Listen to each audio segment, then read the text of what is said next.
What does that have to do with me? Because I walked all the way to Bower to get it. You can't walk inside to get it? Nigga, I took you in the car and we didn't even have to go in the car. Not today. What does that got to do with today? It doesn't matter. I still did it. What does that got to do with right now, today? Doesn't Nothing. matter. That got a whole kettle of nothing. Doesn't matter. A fucking steamer chest full of nothing. Doesn't matter.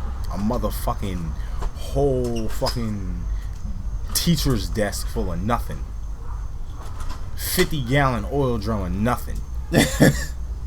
Big ass cartoon bank vault. Nothing. Alright, so it's been a while, but we're back. That's how that began. Yep. I'm gonna smoke break. One of the few smoke breaks where they're actually out smoking right now. It's always like after because the timing is bad. Yeah.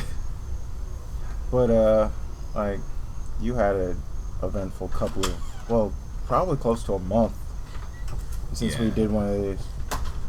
Oh yeah. I was wondering what you're talking about. Yeah. Well, I did one. I did one recently just to have one, but yeah.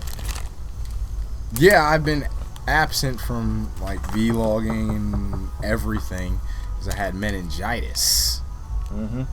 For those of our viewing, listening audience that don't know what that is, it's an infection of the spine and brain fluid. It's no good, really. Actually, it's pretty bad. No bueno. Yeah, it's not enjoyable. I wouldn't really recommend it to anybody. You should probably avoid it. Yeah, if you can. Not fun time. Maybe get a meningitis shot, I guess. But put me in the hospital for a week, and then pretty much, like, I guess you could say bedridden for another week, because I couldn't really get up or stand up for long periods of time without getting all headachy and nauseous. I was dumb sensitive to light. Had to go outside with a wet rag on my face. So it was pretty bum ass, Mm-hmm. quite frankly. I was in a hospital, like I said, for a week. Pumped me full of all kinds of antibiotics and shit. Had to take fluid out of my spine. Already experienced back pain. That didn't really help the situation, actually. This coming off the heels of your the tragic loss of your crab traps. Yeah, and then that, I was already reeling from, the heinous theft of my crab traps. Those of you that don't know, I work in the nautical profession. So every now and then I used to have some crab traps. For those of you, I guess, I don't know how to break this down any further. They're traps that catch crabs. Yes. In the marsh. To find a point on it. Leading to the ocean. Like, I don't just throw them out into the ocean. They're in like a marsh. Let Poseidon sort them out. We live, in a coastal tidal area, So I put them in that coastal tidal area, and I get some crabs, little blue claws, and little crabs, and sometimes I take them out. I freeze them for a little while until I get enough, and then I make crab salad because my woman don't really like anything but like Alaskan king crab because she says anything else is too much work and not enough meat, so I have to hand shell all them damn crabs and then make crab salad for that woman. They kind of are though. Well, shut up. It's a lot of work, but it's free. It's food that you got from the ocean yourself. You didn't pay anybody for it. It's you. Well, if you caught them yourself, that's another issue. Yeah. But if you bought them and then you got to go through all that work for that little bit of meat. I don't buy Blue Claw. Yeah. I don't know. No. No, I'm saying if anybody is foolish enough to. Yeah, I mean, if that's what you're into, but like, I don't know, if you really like Blue Claw, if you really like Blue Claw, you're probably from somewhere around where we're from, like New York, New England, Baltimore, or whatever, upper, mid-Atlantic states. You're probably from the mid-Atlantic states if you even eat Blue Claw like that. Like, you gotta have it. And if you're home, where that stuff is, you just catch some. Yeah, just go catch some. Like, if you live near the ocean, like, I recommend everybody should go out there and get go buy a crab trap, and go throw them out there. I got mine from some guy who was just selling a bunch of nautical stuff. He gave it to me for like 50 cents. Like, that's way less than a crab trap actually costs. Mm-hmm. Like, you know, a brand new one could cost you, you know, hundreds of dollars, actually, I found out. Like hundreds? Because, like, there's some fancy, like, you know, some real deal, you know, crab hotels that, you know, are like $200, $300. Do they prepare the crabs for you? They walk in and then canned crab meat comes out. No, just shelled crabs. Yep. The shell's gone and the meat's just sitting there. It comes out and it's in packages when you come and get it. You know, when you come and check your traps, it's just packaged crab, pre-packaged crab, shell off. You can just take it out and eat it. They package it with butter and Old Bay, keep it warm for you. Just eat it right by the water. Like, if that was the case, sure, but no, they have like special, like, you know, they're really well constructed, and you know, they can hold a lot of crabs. These crab traps are made out of titanium, and they also put little bows on the crabs for you. Yeah. For some reason. My crab traps are kind of like old and like, you know, not like fancy crab traps. And like I said, I got them for 50 cents a piece. So, you know, they weren't like crusty and barnacle encrusted, but they weren't new. So, anywho, I leave them in a marsh, you know, in a park, you know. And, you know, I creep into the marsh at night and check my crab traps at night, because crabs like to congregate at night sometimes. You know, sometimes the tide is right, you know, at night. So, I'm going to check my crab traps at night. They're in a marsh. I don't know if you've ever tried to find a crab trap in a marsh. Not really easy. I know where they are, so that's why I can find them. You put them there. Yeah, I pretty much know exactly where they are, like, by heart. Wow, that's real subtle. That was lazy as shit. That's real subtle. Oh, man. Yeah, it's all way. So yeah, anyway, so you know, they're on like ropes, these like fishing lines, and there's a spike in there. I put it in the ground, put a little brick down there, so that, you know, I wouldn't have to ever worry about really resetting them. I mean, yeah, they move around a little because, you know, like the tide and stuff, and it's a marsh, so it should be sifting around. But whatever. Anywho, I know where they are, so they're hard to find, and they're in the water. And somebody would have to be creeping around in the marsh at night. That's how I figure, like, how else could they have known? Because I don't really fuck with them in the daytime. Once in a while, yeah. But mostly at night.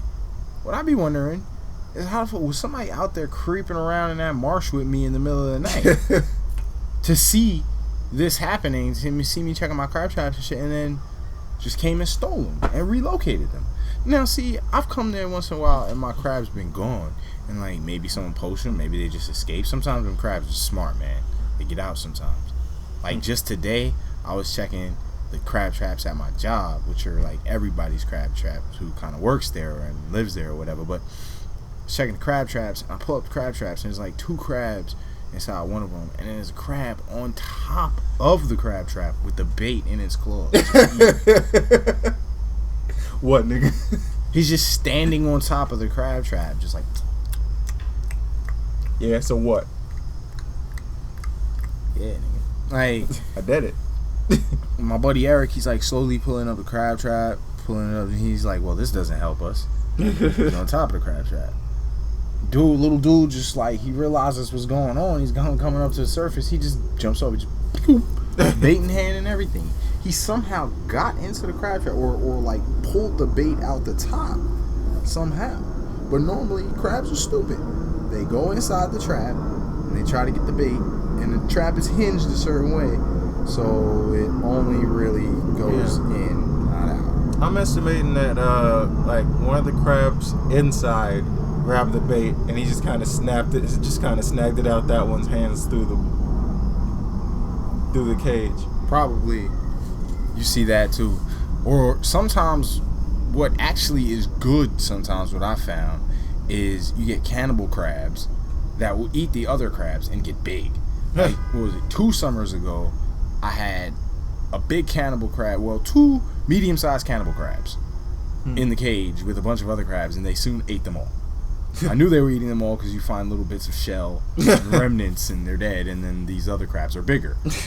So it came down to 2, and these were some really big blue claws. I'm like, damn, I should pick them out now. But I'm like, damn, I should let him eat one more, and then like keep letting him grow, see how long I can really drag this. Because at this point, he was too big for him to escape the trap by any plausible means. He was actually too big to like even escape, because sometimes they can escape. Like if one crab's coming in and run out, whatever. This dude was too big to even hope to escape. He was just like bloated on the meat of other crabs. How fast does it take a crab to grow? They can molt like 2 or 3 times, like a summer or some shit. Like they be growing. They be growing. So eventually he like sort of killed the other crab, but got wounded in the process. The other crab stabbed his claw in his face.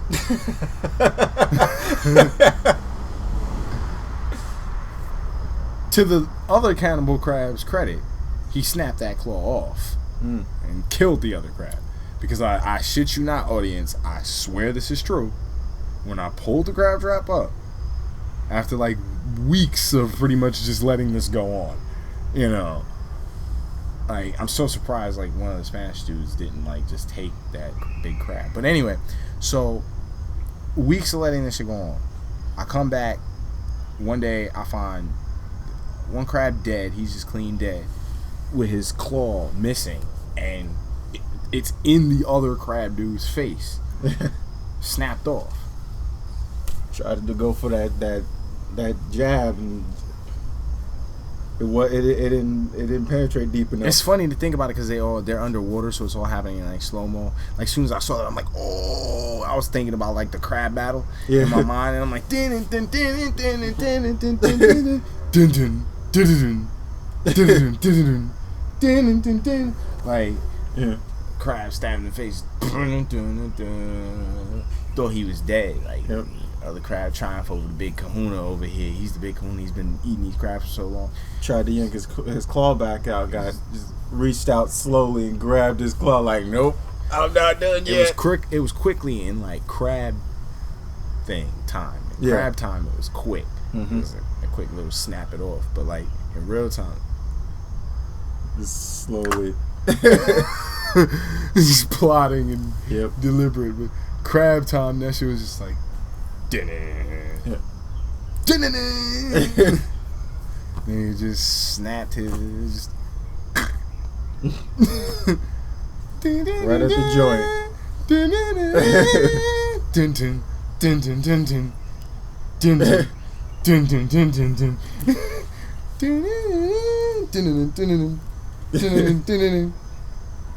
Trying to fight back with one claw. Other dudes got a claw in his face, but you know that doesn't matter. Crabs probably got their brain back there somewhere. Some shit like I don't know where crab brain is, how that works, but he was still alive with that crab claw in his face when I found him. I didn't get him on ice enough in time, and he succumbed to his injuries before I could eat him. I really wanted to eat him. I felt like he would have been really tasty because he was fed on a diet of other crabs. You know, I feel like he would have had twice the crab flavor, like packed in. Just exploding with crab flavor. Yeah, I feel like he would have just been the crabbiest crab ever. I had plans for that crab, man. I was gonna make one bowl of soup out of that crab. Dead ass. I shit you not. I remember this very specifically because I remember this plan very specifically. I was gonna make one bowl of soup out of this thing. Tomato and cream based soup, all kinds of fancy seasonings and shit, and real duck broth. Unfortunately, couldn't make it back to the ER in time. And by ER, I mean the boiling pot of. Well, because first I was like, I can start cooking them at. I was like, I can start cooking them at work, and like tell Jess to like bring the stuff up and just cook it at work, and just have one very decadent bowl of soup for lunch. But like members people started showing up, and I had to like start doing my job. You know, and then like the crab, like I took him out the crab trap, and I'm like, I should just left him in the crab trap, honestly, so he'd be alive in his saltwater environment. But I scooped him up in a bucket. And I was like, all right, you just chill in that bucket, and you know, I'm gonna put you on ice, take you home and eat you. Don't rock the table, please. I was trying to figure out, like, should I cook him at work? Should I take him home and eat him? Should I, like, leave him if he stays alive until I'm done working? You know, I can take him straight home and, you know, not have to worry about freezing him, you know? Blue Claw unfreezes pretty well, but still, you know, if I could just get him fresh, you know, bong, bong, bong, it'd be great. But, you know, had to clean him a little bit first, because if he's going in a soup, then he's got to be clean first, because, you know, it's in brackish waters where I caught him, and he's been sitting in that crab trap for quite a while. He's probably got some shit growing on his shell. So you have to be thoroughly cleaned. But none of that matters, because I came back after I was done working, and I came back to my crab trap, to my bucket, and he's like doing that foamy crab, foam at the mouth crab, just you know what crabs do. And like he was not angrily clicking his claws, because like in between while I was working, I'd come and poke at him with a pen, you know, see, make sure he's still like vital and responsive, and you know, every time he was like with the claws, you know, trying to hurt me and shit. So, but then I came back and like, you know, he wasn't clipping too fast. And I figured like, nah, it's warm out. You're in plenty of water. You should be fine. Maybe you're too hot. Should I put you in the office? No, that's stupid. That'll make you die. Freaking no, you gotta be good, crab. You gotta be good. And I'm poking him and shit. Poke him a couple times with the pen. And he just kind of like. And then like, you know, I came back and he was floating. He was floating. I was sad. But I want to like get some crab traps and then start like really getting crabs a lot and then selling them. But first you gotta maybe do some detective work. Find out who stole them. Find out who this vicious fiend is who stole my crab traps. Suspect number one being dude with the quiet boat. Yeah, quiet boat guy. Is this creepy, possibly Latino guy? Not to be racist, but I mean, it was dark. He could have just been like a really tan white dude, but I don't know. He cruises around the local waterways in a suspiciously quiet, dark-colored boat, only at night, and steals every fucking thing that's not nailed down to the damn dock. And even then, probably some shit that's nailed down to the dock probably just unscrews it. Like, I've seen him go by. I've seen him getting on other people's docks. I'm like, who is that guy? What's he doing? And then come back the next day and people talking about shit missing. Oh yeah, but that reminds me. Bob said that the pump is actually for real fixed this time. Oh, for realsies this time? Yeah. For real? Yeah, it's not just for fake? it's not just a hose sticking in a box with nothing in it. Great. Good job fixing the pump out station at the end of the freaking season when it doesn't matter. Thanks, town. Yay, town workers. It's good to see that you guys are really earning your paychecks. It only took you a whole season to fix a pump. Good job. Pat on the back. Let's throw a parade. Yeah, like, these guys are just, whew, really stellar.